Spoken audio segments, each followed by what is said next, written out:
దేశమంతా ఒక్కరి గురించే మాట్లాడుకుంది. అదే వినేష్ పోగట్. అసలు ఎవరి వినేష్ పోగట్? ఆటలోనే కాదు, ఆవిడకి రాజకీయాల్లో కూడా కుట్ర జరిగిందా? ఈ అంశాలు ఈ వీడియోలో మనం చూద్దాం. వినేష్ పోగట్ భారతీయ స్టార్ రెజ్లర్. ఆగస్టు 25, 1994న హర్యానాలోని భివానీలో జన్మించారు. ఆమె కుస్తీలో తమదైన ముద్ర వేసిన కుటుంబంలో జన్మించారు. ఆమె మేనమామ మహావీర్ సింగ్ పోగట్. ఈయన గొప్ప కోచ్, ద్రోణాచార్య అవార్డు గ్రహీత కూడా. ఆమెను చిన్న వయసులోనే క్రీడకు పరిచయం చేయడంలో కీలక పాత్ర పోషించారు మహావీర్ సింగ్ పోగట్. ఇప్పటి వరకు ఆమె అనేక విజయాల్లో తోడుగా ఉన్నారు. ఆమె తల్లిదండ్రులు వినోద్ పోగట్ మరియు సరళాదేవి. రోహ్తకల్లోని రాణి లక్ష్మీబాయి స్కూల్లో పాఠశాల విద్యను పూర్తి చేశారు. రోహ్తకల్లోని మహర్షి దయానంద్ విశ్వవిద్యాలయంలో తన విద్యను కొనసాగించిన తరువాత ఆమె గ్రాడ్యుయేట్ ప్రోగ్రాంను పూర్తి చేసింది. రెజ్లింగ్లో స్టార్గా ఎదిగి అంతర్జాతీయ స్థాయిలో అనేక విజయాలు అందుకుంది వినేష్ పోగట్. 53 కేజీల విభాగంలో ప్రపంచ నెంబర్ 1గా ఈరోజు ఉన్నారు.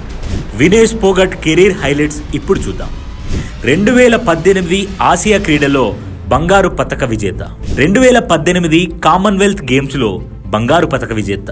2019 ప్రపంచ రెజ్లింగ్ ఛాంపియన్షిప్లో కాంస్య పతక విజేత. 2 సార్లు ఆసియా ఛాంపియన్షిప్ గోల్డ్ మెడలిస్ట్ 2018 మరియు 2019.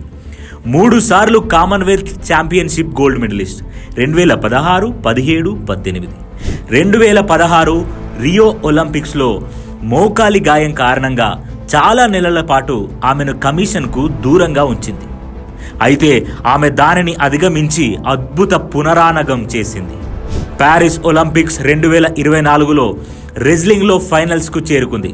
కానీ అనూహ్యంగా అనర్హత వేటు వేయడంతో ఫైట్ గెలిచినా కూడా లాభం లేకపోయింది. వినేష్ పోగట్ అందుకున్న అవార్డుల విషయానికి వస్తే 2014లో అర్జున అవార్డ్, 2022లో Padmashri, Laureus world sports award 2019కి నామినేట్ అయ్యారు.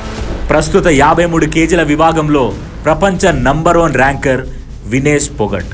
కెరీర్ పీక్స్లో ఉండగానే రిటైర్మెంట్ ప్రకటించి రాజకీయాల్లోకి ఎంట్రీ ఇచ్చారు ఆవిడ. వినేష్ పోగట్ గతంలో బీజేపీ నేత అయిన రెజ్లింగ్ ఫెడరేషన్లో చక్రం తిప్పే బ్రిజ్ భూషణ్కు కూడా వ్యతిరేకంగా పోరాటం చేశారు.